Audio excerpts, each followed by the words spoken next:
આમ તો આપણો દેશ ખેતી પ્રધાન દેશ છે, પરંતુ આજકાલ તમે કોઈ ગામડા કે ખેતરોમાં જઈને જુઓ તો ત્યાં તમને યુવાનો ખૂબ ઓછા જોવા મળશે. કારણ કે યુવાનો ખેતી છોડીને અથવા જમીન વેચીને અત્યારે સતત નોકરી અથવા બિઝનેસ માટે શહેર તરફ દોટ મૂકી રહ્યા છે. કારણ કે તેમનું માનવું છે કે ખેતીમાં બિઝનેસ જેવી સારી આવક નથી.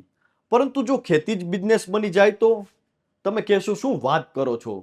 જી હા, હાલમાં જ ગુજરાત સરકાર દ્વારા ખેડૂતોના પાકનું મૂલ્ય વધારવા માટે એક એવી યોજના બહાર પાડવામાં આવી છે જેની ચોમેર ચર્ચાઓ થઈ રહી છે.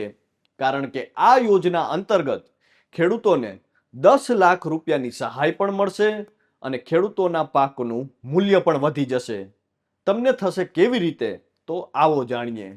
નમસ્કાર, આપની સાથે હું છું કૃપાલસિંહ જાડેજા અને હાલમાં જ સરકાર દ્વારા શરૂ કરવામાં આવેલી પાક મૂલ્ય વૃદ્ધિ યોજના વિશે વિગતે વાત કરીએ ગુજરાતી પર. આમ તો આજકાલ તમે કોઈ ગામડામાં જઈને જુઓ તો ત્યાં તમને દેખાશે અનેક કાટ ખાઈ રહેલા તાળા મારેલી બંધ ખડકીઓ, સુમસામ સડકો, વેરાન પાદરો, ઉજ્જડ સીમાડાઓ અને ભૂતકાળની જાહો જલાલીના જોરે જીવતા વડીલોના ખાલીપાનું દ્રશ્ય.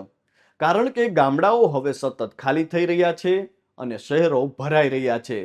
આજના સમયમાં લોકો હવે પૈસા કમાવા માટે સતત ગામડું અને ખેતી મૂકીને શહેર અને બિઝનેસ તરફ દોટ મૂકી રહ્યા છે. આજના યુવાનો બિઝનેસમેન બનવાના સપના જુએ છે, ત્યારે ખેતી જ જો બિઝનેસ બની જાય તો અને ખેડૂતોના પાકનું મૂલ્ય પણ વધી જાય તો? જી હા, આ માટે સરકારે પાક મૂલ્ય વૃદ્ધિ યોજનાની શરૂઆત કરી છે. ત્યારે સૌથી પહેલા એ સમજીએ કે પાક મૂલ્ય વૃદ્ધિ એટલે થાય શું. તો જે રીતે આપણે જાણીએ છીએ કે જ્યારે કોઈ ખેડૂત પોતાનો પાક કાચા પાક સ્વરૂપે જ વેચે છે ત્યારે તેને એક સામાન્ય ભાવ મળે છે.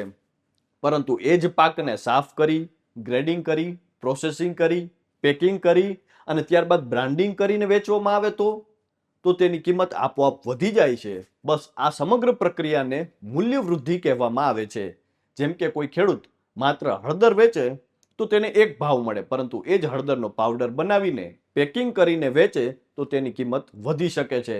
મગફળીને કાચી વેચવાને બદલે સિંગદાણા, તેલ અથવા અન્ય ઉત્પાદનમાં ફેરવવામાં આવે તો વધુ આવક મળી શકે છે. બસ આ જ હેતુથી સરકાર દ્વારા પાક મૂલ્ય વૃદ્ધિ યોજનાની શરૂઆત કરવામાં આવી છે. આ યોજનાનો મુખ્ય ઉદ્દેશ ખેડૂતોને માત્ર ઉત્પાદકમાંથી ઉદ્યોગ સાહસિક બનાવવાનો છે. હવે તમને થતું હશે કે સરકાર દ્વારા શરૂ કરવામાં આવેલી આ યોજનામાં સહાય કેટલી મળે છે.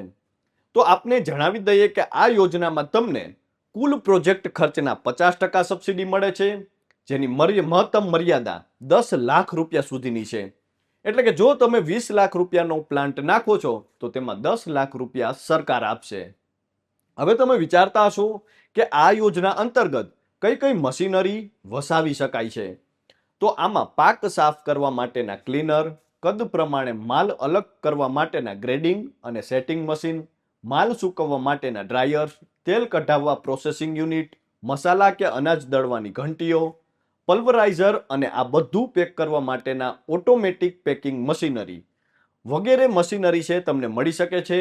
હવે તમને થતું હશે કે આ યોજનાનો લાભ લેવા માટે શું પ્રક્રિયા કરવી પડે.